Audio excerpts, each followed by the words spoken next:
Talk about a crusher. Yes! Oh! Are you kidding me? And gone!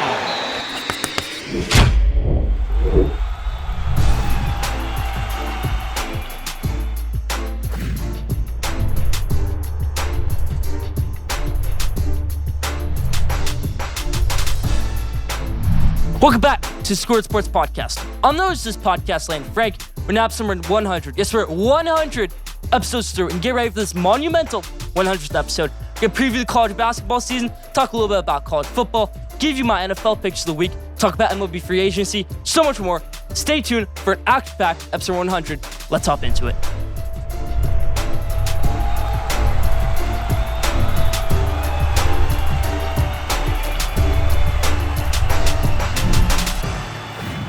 Let's start with episode 100, how we always do, with the headlines in the NBA. First thing I want to bring up the NBA right here is my New York Knicks. My New York Knicks are 6-7 right now and been playing pretty terrible. I blame most of it on RJ Barrett. But the Jalen Brunson signing did not help out either. I said, Jalen Brunson signing, what are you doing? Save up that money. Go for Donovan Mitchell. Trade RJ Barrett for Donovan Mitchell. Make that trade. Doesn't matter how many first-round picks you give up. The Cleveland Cavaliers deal did not match up to the New York Knicks deal, but the Jazz are playing great right now. Jazz are playing pretty well. Knicks are playing in Utah tonight. Just gonna be interesting to see the New York Knicks. I think Tom Thibodeau is on the hot seat right now. I don't like to see the New York Knicks go through a season with interim head coach because then the season's pretty much over if you go through an NBA season with interim head coach, especially this early on in the NBA season. We're just have to wait and see. If the Knicks have to get rid of Tom Thibodeau, then he's another David Fizdale. I mean, who even remembers David Fizdale? Seems like 10 years ago when he was the head coach of the New York Knicks. Not that long ago, 2019 NBA season. Just how quick the NBA goes by. But Tom Thibodeau, New York Knicks, not doing so great right now. Another team really struggling right now is the Los Angeles Lakers. I said, if the Lakers go 51-31, something like that, if they get 50-32, 45 wins, whatever it might be, Darvin Ham is the coach of the year. Well, right now they're 3-10. And to get to 50 wins, you can only have 32 losses. You're pretty much on pace to have 32 losses in the next month, 2 months, whatever it might be. Lakers are struggling a lot right now.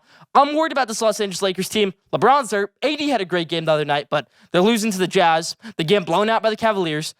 Terrible stuff from the Los Angeles Lakers. Leave your thoughts in the comment section. Can the Lakers rebound? Have a successful season? I don't know. Leave your answer in the comment section. Let's move to the NFL. We're action-packed week number 10. The Carolina Panthers had a great game on Thursday Night Football. They made Marcus Mariota try to make a play on every down. Marcus Mariota proves that he's a bust. Panthers still chopping. I think they have a chance to win this division if the Buccaneers do choke. The Buccaneers, I don't see them choking many more games this season, but I did say the Buccaneers will lose the game to the Falcons. They haven't lost the game to the Falcons yet. I said they would lose a game to the Panthers. They did lose a game to the Panthers. I said they would lose a game to the Saints.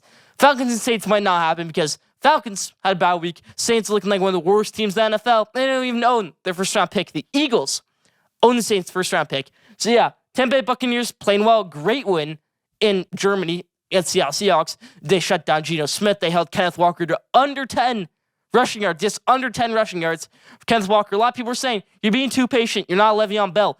You're being too patient. Just run the football. They didn't do that. Geno Smith did all he could. Touchdowns, Marquise Goodwin. Touchdowns, Tyler Lockett. Geno Smith playing like an MVP. And Seattle needs to lock Geno Smith up. But Tom Brady shows why he's the GOAT. They won in Germany, in Munich, against Seattle Seahawks. The Green Bay Packers got the game of the week, the best one of the week, against the Dallas Cowboys. This was a game I was kind of eager to pick. I kind of wanted to lean the Packers' way. And I was like, Cowboys are off a bye week. They're really banged up, the Packers. I didn't know if Aaron Jones was going to play. I didn't know if Christian Watson was going to play. Romeo Doubs was out. I said, all right, let's just take the Cowboys. Well, I was wrong. The Packers, Christian Watson has a breakout game. What was it? 3 touchdowns. Aaron Jones gets his second touchdown of the season. Like I said, run the ball through Aaron Jones, friend of the show, Aaron Jones. You can go watch the episode we had him on. I think it goes to episode 48. But yeah, Aaron Jones is the main man for that offense outside of Aaron Rodgers. Feed him the ball. You win a game. Use the running game more. A.J. Dillon can run the ball. He's no scrub. Aaron Jones, no scrub. Christian Watson had his breakout game, looking like a good receiver at North Dakota State. He was their second-round pick. Sammy Watkins had a few good plays. Look out for the Green Bay Packers to have a good rest season. They have another easy schedule later on in the season. They play the Raiders. They play the Texans. They play the Broncos. They play the Bears again. This is a team to look out for right here. Packers could make a run in the second half of the season. Another team that is making a run right now is the Minnesota Vikings. Just one loss in the season to the one loss Philadelphia Eagles. Eagles obviously lost on Monday Night Football to the Commanders. Taylor Heineke, amazing. But yes, the Vikings 8-1 right now. They probably didn't deserve to win that game against the Bills. They got outplayed, but Justin Jefferson, crazy catch on 4th and 18. They get stopped in the goal line. Josh Allen can't handle the snap. This is the little things with Josh Allen. He throws those 2 red zone interceptions, one overtime, one earlier in the game, both to Patrick Peterson. Stuff you can't do. This is why a little bit I like to say I'd rather have Justin Herbert as my quarterback than Josh Allen. He doesn't make those big mistakes. And if I had to choose a quarterback right now who would win me a Super Bowl, it'd be Justin Herbert. But Chargers aren't playing great right now. They had a tough loss to the 49ers. This team has some issues. Brandon Staley, is he that guy? Can they get the defense rolling? We're just going to have to wait and see with the Los Angeles Chargers. But great win for the Vikings. Great win for the 49ers over the Chargers. Justin Fields, everybody. Justin Fields is playing like an MVP level right now. Not saying he's MVP. He's playing at an MVP level. I think his turning point was that Thursday night game against the Commanders. Everybody kind of had the hate coming down on him after that, saying, Justin Fields is this. Justin Fields is that. Justin Fields is a bust. But then he shows up. Then he wins a few games. Then he goes off against the Cowboys. Then he goes off against the Dolphins. Now he goes off again against the Detroit Lions. But the problem here is that their kicker misses an extra point. Their defense isn't fully there. He still threw a pick 6. Still developing, but looking pretty good in his process right now. I'm going to give Justin Fields his props. Looked great in college at Ohio State. Hate to say it. Torched my Michigan Wolverines. 2019, 56-27. Still stings. But Justin Fields, amazing player. Looking pretty good. Looking like a franchise quarterback for the Chicago Bears. They'll get things going. They'll get these wins in the next few years. Don't worry, Chicago Bears fans. You found your guy in Justin Fields. Kenny Pickett, though, still up in there. But he did get his first career win, pretty much. They had 2 wins. One first game of the season with Mitch Trubisky, then against the Tampa Bay Buccaneers, but Kenny Pickett didn't finish that game. Mitch Trubisky did. But then this game, finally Kenny Pickett gets a win, plays the full entire game. Kenny Pickett, congratulations, you get a win against the New Orleans Saints.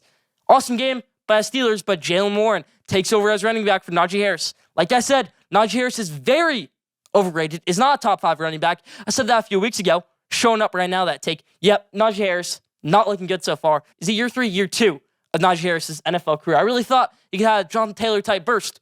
Haven't seen that so far from Najee Harris in his career. Kenny Pickett gets his first career win. Another person who got their first career win, Jeff Saturday, everybody. Jeff Saturday, interim head coach of the Indianapolis Colts.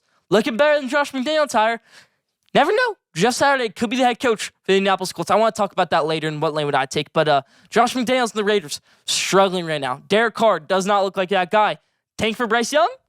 Never know. Bryce Young might not go number 1. You might end up with Bryce Young and pick number 5, and you snatch him. Or C.J. Stroud, or Will Levis, Hendon Hooker, whoever it might be. Both these teams kind of in need of a quarterback. Matt Ryan played well, though, on Sunday. Used his legs a little bit, threw the ball well. Looked like Matty Ice. Not terrible 28-3 Super Bowl, Matt Ryan. But yeah, Colts got a good win against the Las Vegas Raiders on Sunday. Getting Jeff Saturday his first win. Already talked about the 49ers, great win they had. Arizona Cardinals, the battle of the backup quarterbacks. John Wolford versus Colt McCoy. Colt McCoy showed out. John Wolford made some plays, but even if Matthew Stafford played this one, even if Kyler Murray played this one, I probably would have taken the Cardinals still. Even though it's in SoFi, there are probably more Cardinals fans there. Cardinals showed up. Defense showed up. Love watching them on Hard Knocks, even though we're only 2 episodes through. Cardinals looking good against the Rams. They got a big game this week against the 49ers on Monday Night Football. We're going to pick that in a little bit. Commanders, everybody. What a win. This was the best win in the NFL this week because Commanders get a win against the Eagles. This is what a Ron Rivera-led team does. They don't give up in their season. They're sitting at 5-5 right now. You got a chance. Win a few more games. Rally F wins against the Giants. Rally F wins against the Cowboys. You're already done with the Eagles in their series, but you got 2 games against the Giants. You got a game against the Cowboys. Don't worry, Commanders fans. There's still a chance. All the teams in the AFC East right now are in playoff position, and about all the teams in the NFC East right now are in playoff position. Commanders are 0.5 games out. So yeah, Commanders fans, don't worry. Commanders, great win. Taylor Heineke. This is the second time we've seen with the Ron Rivera-led team where they end undefeated team streak. It was Pittsburgh Steelers in 2020 when they went 11-0. And now, Philadelphia Eagles, when they go 8-0, Commanders snatch that streak. Washington football team at the time, now Commanders. What a win by Taylor Heineke. We're going to talk about him later in the episode. Let's move to MLB. We had a little bit of a hot stove news right here. Early on the MLB offseason, we're only about a week in. We're going to start seeing deals later on in the offseason, January, December, February, March, whatever it might be. I mean, some of these guys might not even sign until spring training. But Anthony Rizzo is going back to New York Yankees. There was talks of him going back to Chicago, talks of going to the Houston Astros. I didn't see any of those coming true. Anthony Rizzo is back with the New York Yankees. But this kind of leaves it up in there. That removes a little bit of the money for Aaron Judge. Never know. Could Aaron Judge still be a Yankee after the season? Leave your answer in the comment section. Will Aaron Judge be in the pinstripes next season? Leave your answer in the comment section. Julio Rodriguez won AL Rookie of the Year, and Michael Harris Jr. won NL Rookie of the Year. Well, these are the right picks. Leave your answer in the comment section. I agree with them. If Adley Rutschman played the whole entire season, he might have won AL Rookie of the Year. But Julio Rodriguez, all-star, get him his respect. Julio Rodriguez, what a win that was for him. He wins Rookie of the Year. They made it to the ALDS this year. He gets his props. J-Rod, Rookie of the Year. And Michael Harris, Rookie of the Year, over his teammate Spencer Strider. Fully agree with those picks. Do you agree with them? Leave your answer in the comment section. Jock Peterson, there, by re-signs with the San Francisco Giants. I'm a little bit upset by this one right here, because I thought he could be a New York Met. But no, he's going to stay with the San Francisco Giants. I thought the signing last season wasn't so great. I really thought, he should have stayed with the Atlanta Braves. He should have gone back to the Los Angeles Dodgers, or he should have gone somewhere else. Not San Francisco, but whatever. He's back in San Francisco, back in the Bay. Jock Peterson going to be back in the Bay for at least one more season. Another guy moving teams in California, Tyler Anderson, Cy Young candidate, going over to the Los Angeles Angels from the Los Angeles Dodgers. That's part of the headlines this week. Leave your thoughts in the comment section.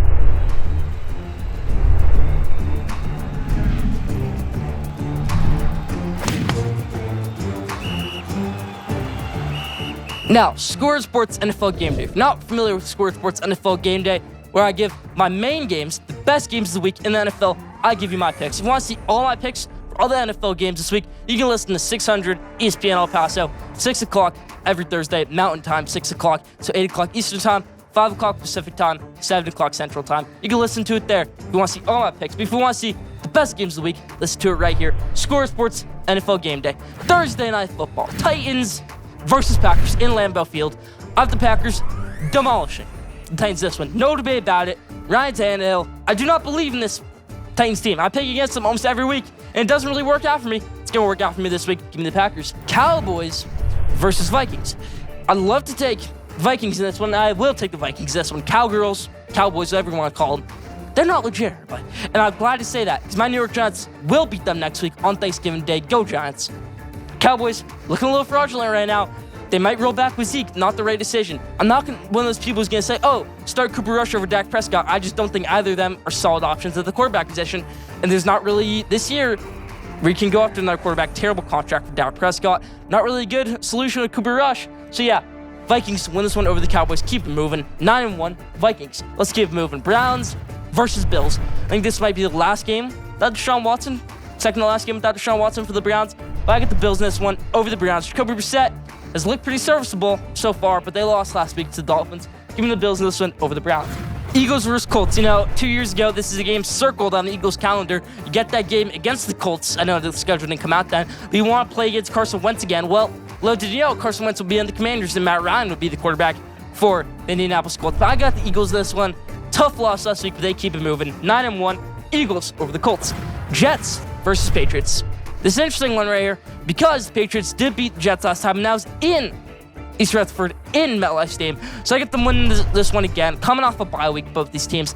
Give me the Patriots over the Jets. Zach Wilson doesn't play well in this one. Give me the Patriots. That defense suffocates Zach Wilson in this one. Give me the Patriots over the Jets. Rams versus Saints. Both these teams are pretty terrible. It's going to be in the Superdome.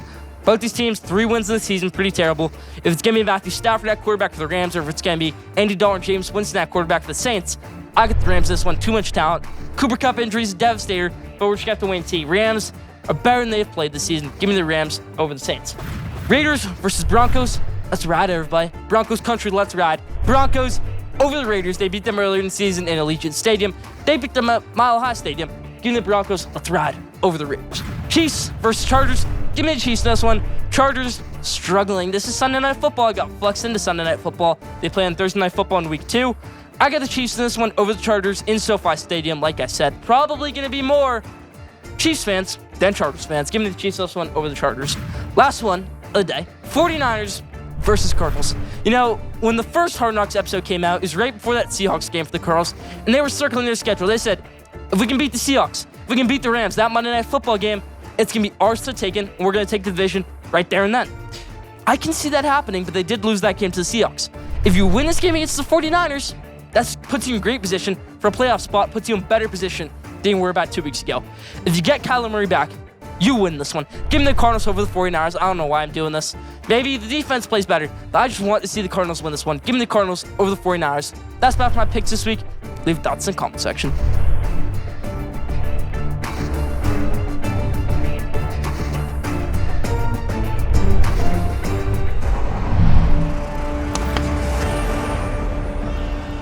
Alright, so this is a segment I do a lot on the show, Schoolyard Sports Scream. It's mostly about a college football head coach. This week, we're keeping that trend about a college football head coach. Sorry, Mel Tucker, you don't get it for a third time. It's going to be lousy Jimbo Fisher of the Texas A&M Aggies. Perfect, let's break it down. First year at Texas A&M, Jimbo Fisher, game 2 against Clemson. They almost won that one. Okay, they have all the hype going into next season. They played terrible in 2019. Okay, all the hype going into 2020. They started out 2020 pretty terrible, almost lost to Vanderbilt night 1. Then you got killed by Alabama 38-13 on the road. But now you're playing against Florida in Aggieland with a chance to win that game, put yourself back into the college ball playoff conversation. What do? They win that one. And then they don't lose the game for the rest of the season. They go 9-1. They win the Orange Bowl. Probably got snubbed from the college ball playoff. They should have made the college ball playoff. 2 SEC teams, that would have been fun to see. But then, going to 2021, you got Haynes King at quarterback. This is a 5-star Haynes King, but it's the first time in Jimbo Fisher's tenure at Texas A&M without Kellen Mond. So let's see how it goes. Haynes King, number 1 quarterback, 2019 class, from Texas, state champion, all of that. They play pretty terrible in week 1. Defense plays well, but not the offense. All right, Haynes King throws 2 interceptions against Kent State. Let's see how it goes. Next game against Colorado. Colorado was one of the worst teams in college football last season, and they were losing to them at halftime. But then Zach Calzada comes in because Haynes King breaks his leg, and we're all good. They win that game, all good. Then you go up to Arkansas. We play Arkansas in Jerryland pretty much in AT&T Stadium, and Arkansas wins that one. KJ Jefferson, they get a win. So Arkansas A&M gets their first loss in the season, and then the hype kind of dies down for Jimbo Fisher. Then they lose again to Mississippi State, but then you get a career-defining win against Alabama, and the hype's back. But then you play terrible for the rest of the season. You go 8-4. You don't even get to play in a bowl game because of COVID issues, all that. So Jimbo Fisher really had a lot of hype going into this season because the top recruiting class. So here's what my point is right here. How much has Jimbo done at A&M? He did a lot at Florida State. He won national champion. He produced a Heisman winner in James Winston.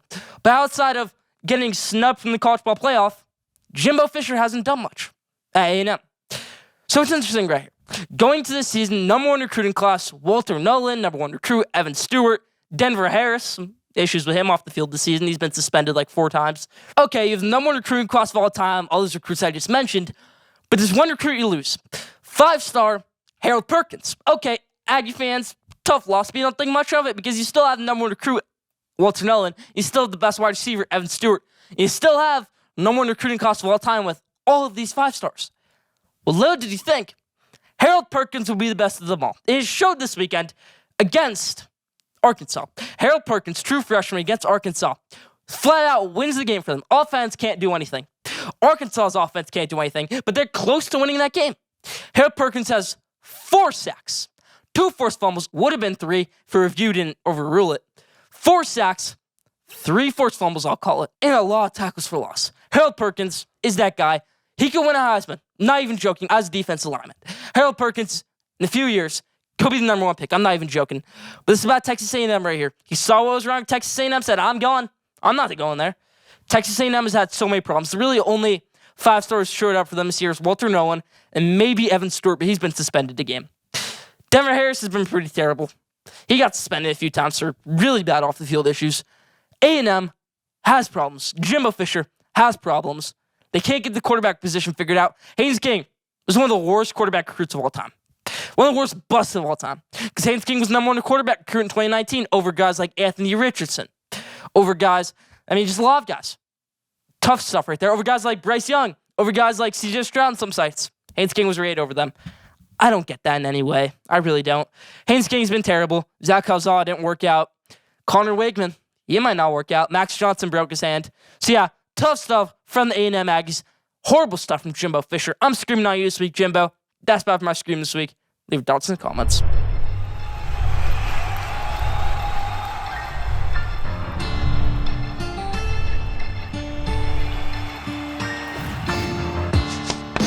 Alright, so top 5. This week's top 5 it's another college basketball top 5. Last week was my top 5 college basketball hot takes. This week, it's going to be my top 5 college basketball teams heading into the 2022-2023 season. I'm going to tell you who's going to cut down the nets in the season. So we're going to start out at number 1.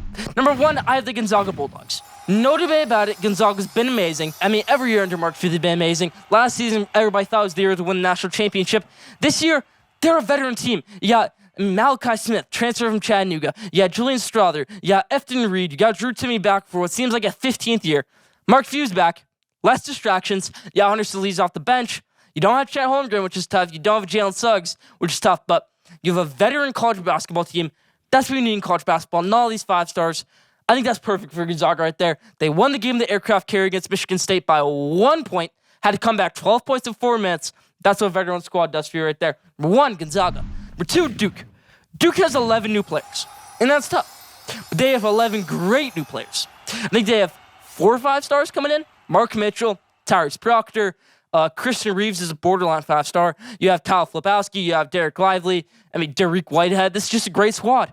And they're playing Kansas tonight. I don't know the outcome of that game, so when this episode comes out, you'll know the outcome of that game. But Duke, number 2. Number 3, Baylor.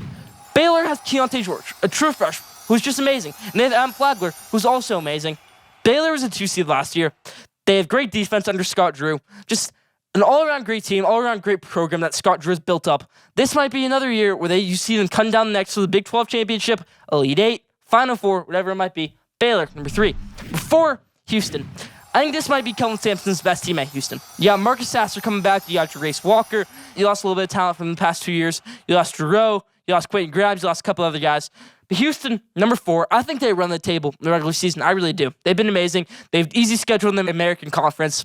They have 2 games against top 25 teams. And those 2 top 25 teams are Alabama and Oregon. I think you win those both games. So yeah, Houston goes undefeated in the regular season. They're number 4. Number 5, UCLA. UCLA, you have Amari Bailey, true freshman. You lost Peyton Watson, who was one of your best players last season, but that's fine. You lost Johnny Juzang, who was your best player last season. That's fine. But you brought back Jaime Hawkins. You brought back Tiger Campbell. That's all you need in a veteran college basketball team. Mick Cronin has a great squad. And 5, UCLA. Now if you're wondering, where's North Carolina? Where's Kentucky? Where's Kansas? Let me explain. North Carolina, even before the season, I wouldn't have had them top 5. Because they did a great run in the Final 4. Amazing. They almost won the national championship. Probably should have won the national championship. They didn't. It's fine. All right. Going to next season, everybody thinks they're going to be amazing. I don't think so. They struggled in the ACC last year. They struggled. They lost in the ACC championship semifinals. They lost Duke 1 game in North Carolina in the Dean Dome. But yes, they beat them twice. But still, Armando Bacot wasn't consistent in the regular season last year. Caleb Lovins wasn't consistent in the regular season last year. Neither was RJ Davis. The biggest loss right here is Brady Manick. Brady Manick, in my eyes, was the best player for North Carolina last season. Sharpshooter, transfer, 5th-year guy. He's not here anymore. Hubert Smith didn't really fill that void anymore. I think that's why North Carolina struggles this season. You see it. They go down at halftime to Charleston. This is the number 1 team in the country, and they're losing at halftime to Charleston. North Carolina, overrated. You can debate me on it. They're overrated. Kentucky, this isn't John Calipari's deepest team. Oscar Tshiebwe, I don't know if he can carry over his success from last season where he won the Wooden Award, which is basically like the MVP of college basketball. So yeah, this isn't the greatest team John Calipari's had. Doesn't have too many 5 stars. Yes, you have Severe Wheeler back. Yes, you still have Oscar Tshiebwe. But yeah, interesting stuff right here. Another key player for Kentucky is Jacob Toppin. Good team for Kentucky. Top 15, not top 5. For Kansas, this is where it gets interesting. You still bring back DeJoun Harris. You bring in Grady Dick. You bring back Jalen Wilson. But you lose a lot of talent. You lose Remy Martin. You lose Christian Braun. You lose David McCormick. Those are your 3 best players in your national championship winning team last year. Kansas, still a good team, but they're not going to be cutting down any nets this year. Sorry, Kansas fans. You won your national championship. No more nets can be cut down for you. No Big 12 championship. No NCAA championship. That's about for top 5 this week.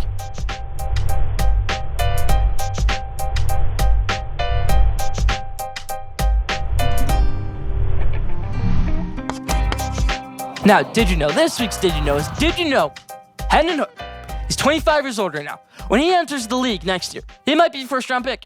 He'll be 25 then. He's 24 right now. He turns 25 in January. He'll be older than half the NFL quarterbacks. This is a guy, Hendon Hooker, who came out 1 year after Tua Tagovailoa did. Came out the same year Trevor Lawrence and Justin Fields did. Wild stuff right here. Did you know that about Hendon Hooker? That he'll be 25 in his rookie season. He'll be older than half the NFL. Should he be starting quarterback in the NFL? Still waiting to be seen. Could he win the Heisman? Could he win the national championship? We'll just have to wait and see. Could he be the number 1 pick? Never know. Didn't know that about Hendon Hooker? Leave your answer in the comment section.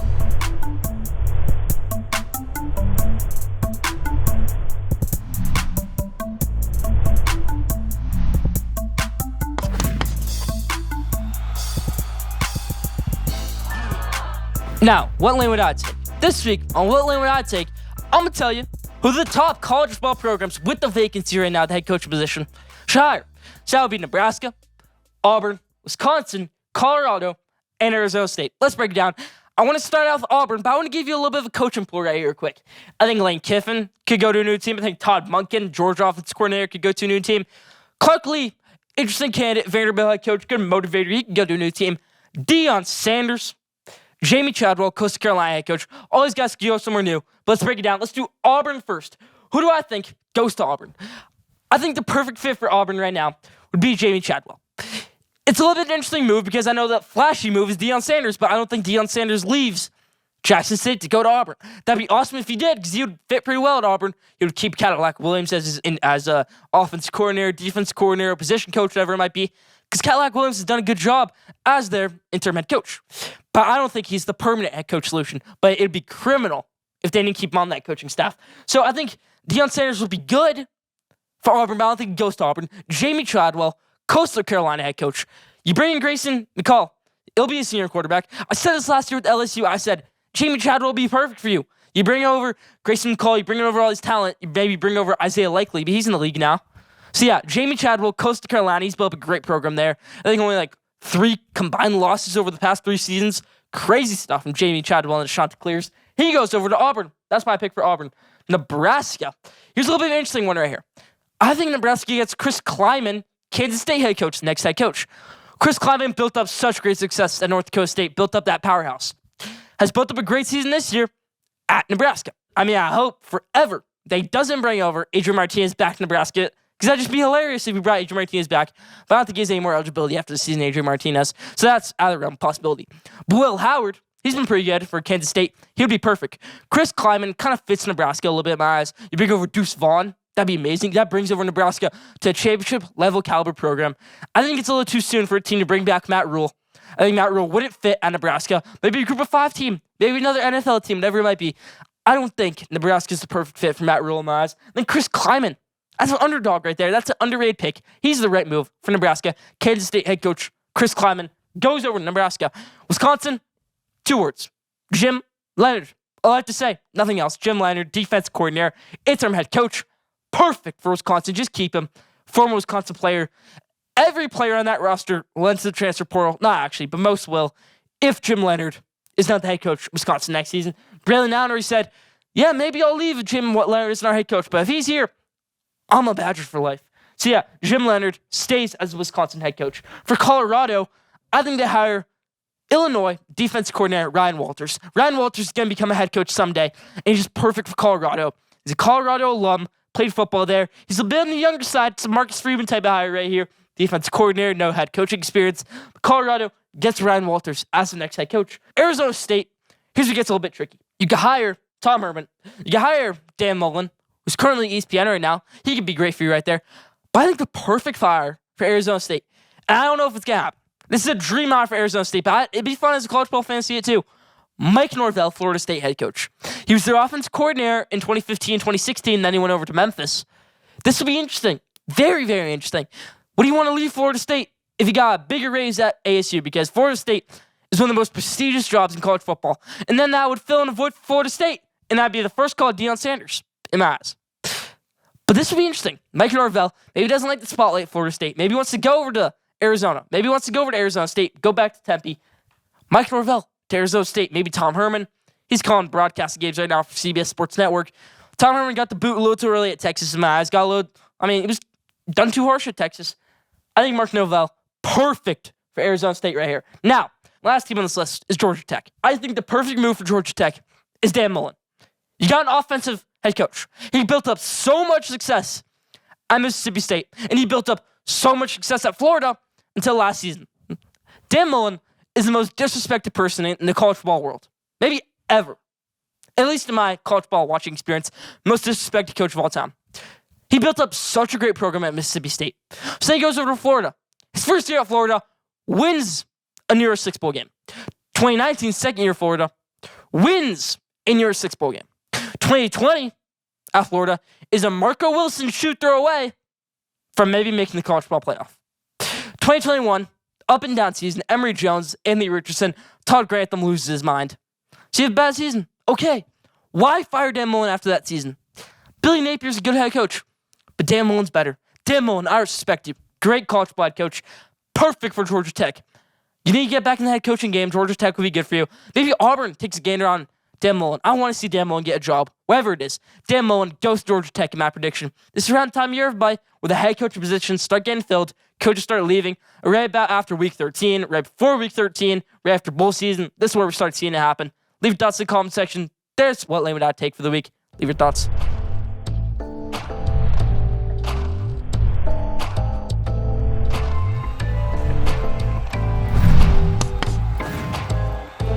So my spotlight for this week is the Mets' main man, Buck Showalter. Buck Showalter just won NL Manager of the Year. Buck Showalter has now won Manager of the Year 4 times in 4 different decades. The first person to ever do that. I think if Buck Showalter wins the World Series, a World Series in his career, he goes down as one of the greatest managers of all time. That's GOAT level stuff. 4 different Manager of the Year seasons, 4 different decades. 90s, 2000s, 2010s, now 2020s. Yankees, Rangers, Orioles, and now my New York Mets. Go Buck Showalter. Let's get your ring. We got Dusty Baker a ring. Let's get Buck Showalter a ring. Yep, that's about for my spotlight this week. Leave your thoughts in the comment section.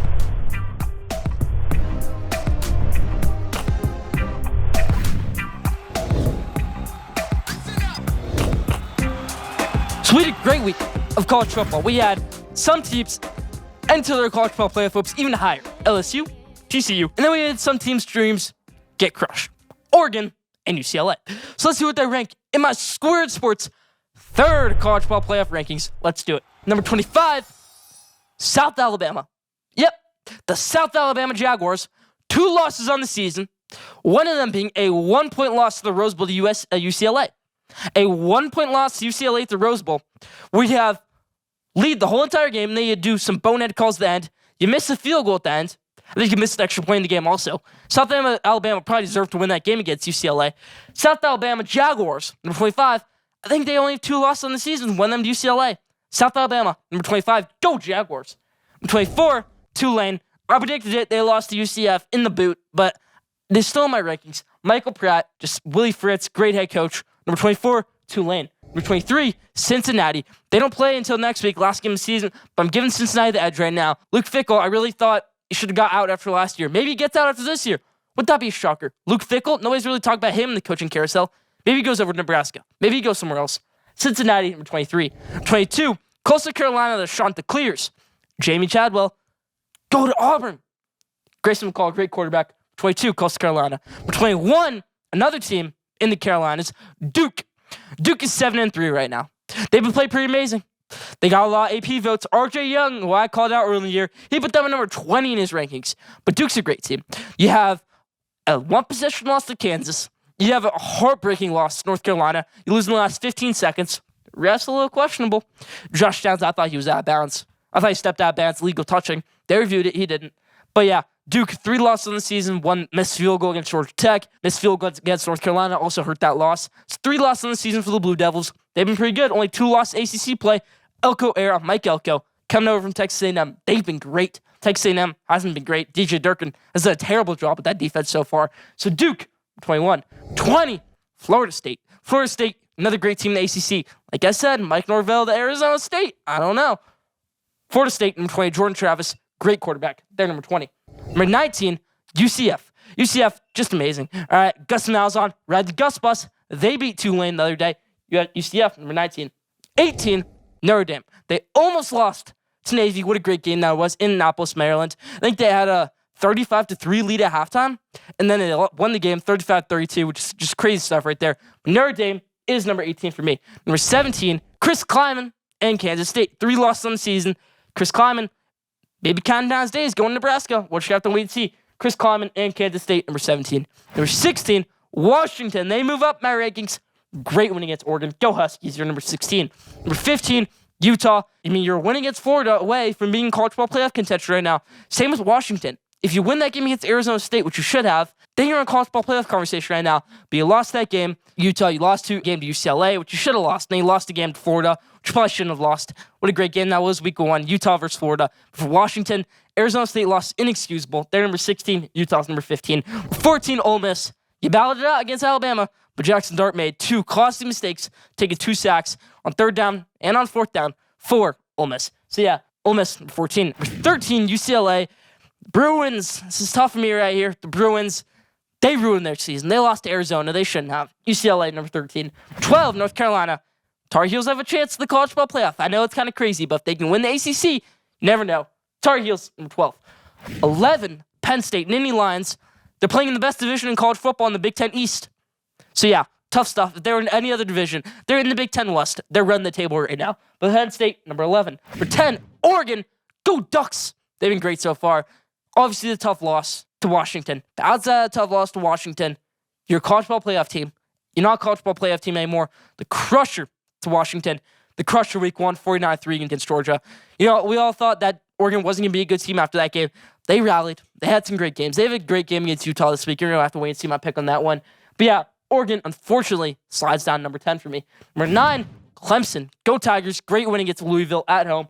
Clemson, college football playoff look done right now unless something crazy happens, unless Michigan blows out Ohio State or vice versa.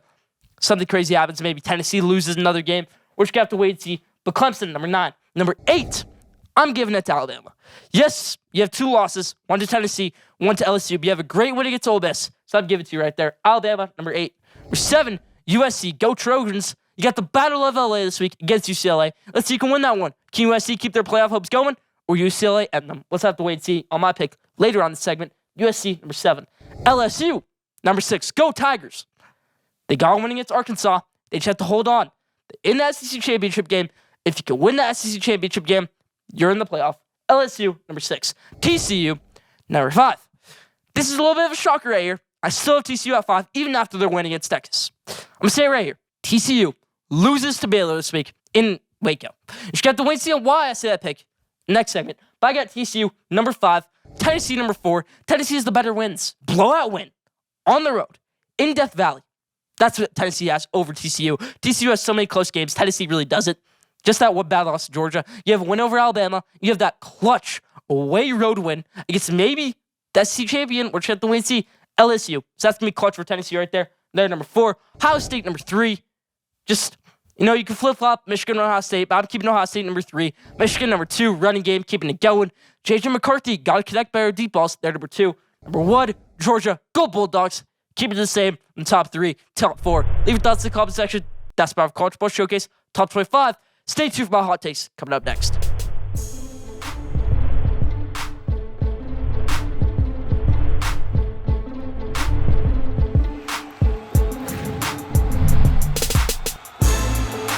All right, so you know how I roll my hot takes.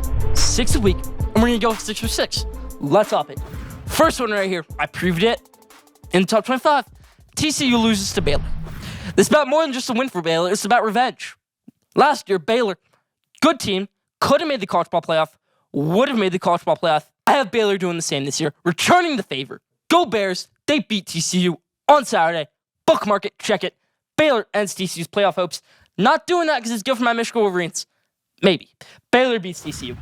Duke goes on the road against Pitt, and they upset Pitt, I think. Duke 7-3 right now, Pitt 6-4.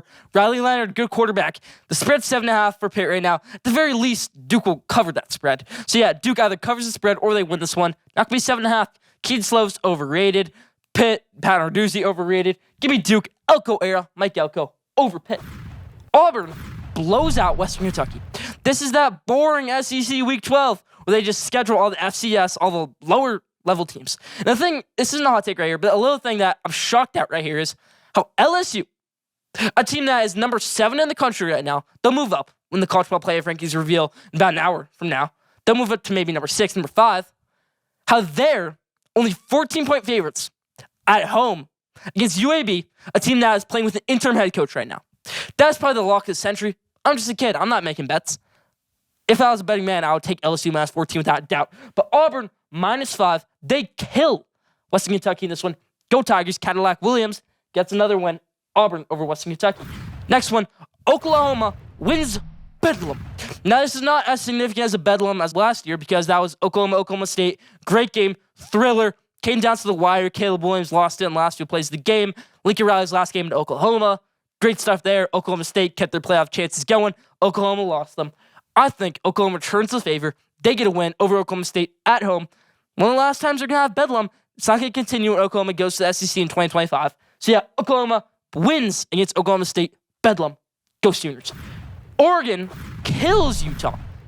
I think Oregon just blows Utah out of the water. They're upset after last year. Last year, Utah ended Oregon's playoff hopes, kept theirs going pretty much. Utah had 2 losses last year, went to San Diego State, and I forget the other one. But Oregon, good team, great team.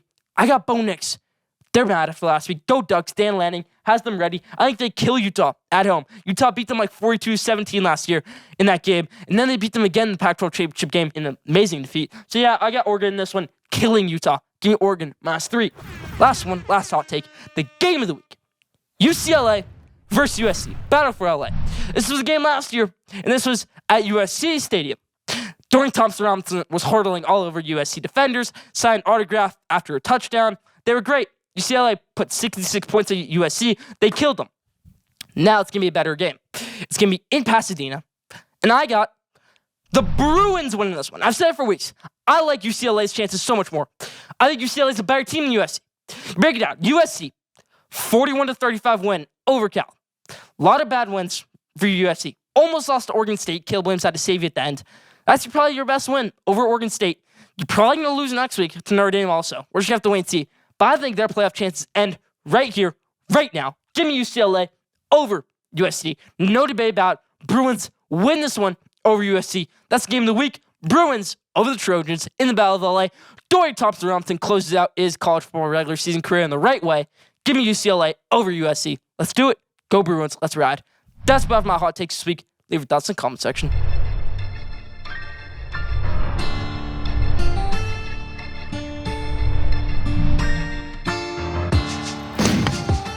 So with this being episode 100, with this being 2 years into the show, I kind of wanted to thank you, the fans, thank everybody who's helped this show be made possible. I kind of want to start out how this show started back when December of 2019, right before January 2020. I was thinking, I'm going to start a podcast. I love talking about sports. I'm not really good at writing articles. This is 11-year-old me. I'm thinking, maybe I should try starting a sports podcast. Okay, I didn't do any of it. And then quarantine happens, June 2020. Didn't really do much there. Wrote out a few episodes. Didn't really work anything with it. But then just a random day in the summer, I said, let's do it. I'm going to start the podcast. It was called The Lane Frank Show. You can go watch it. Still on the Schoolyard Sports Instagrams, IGTV, whatever you want to see. But yeah, my first episode, pretty terrible. I think I did 9 episodes of The Lane Frank Show. And I found DB Podcast, the best podcast producers in the game. I know I don't give them much love. But yeah, DB Podcast, just the best podcast producers out there. Jordan, Ben, Miles, Dez, everybody at DB Podcast. Just amazing. Make these episodes possible. Made this setup possible. Made my show possible when I was just 12 years old. So yeah, I know we've done 100 episodes from now. We've gone through 4 NBA seasons, the bubble, the season the Bucks won the championship, last season. Now we're in this season, 3rd season of college football, 3rd season of the NFL. That's really much what started the show. Just thank you to the fans. Had some great guests over the years. Just great stuff. This is our 3rd year of doing the podcast. 100 episodes. So happy about it. Thank you, fans. However many watch this episode, however many of you have ever watched an episode, whether you watch 2 minutes of it or the whole time, thank you for watching. Thank you to the fans. This was a great episode. Episode 100. Great show so far. Couldn't have done without all of you. Episode 100. Just wanted to thank all the people who got me here. Just even the people at Steve Kaplowitz has me on his ESPN 600 radio show every week to make my picks. Great show so far. Yeah. Very happy to have this show. Very fortunate. Schoolyard Sports. Episode 100 closed out at the buzzer.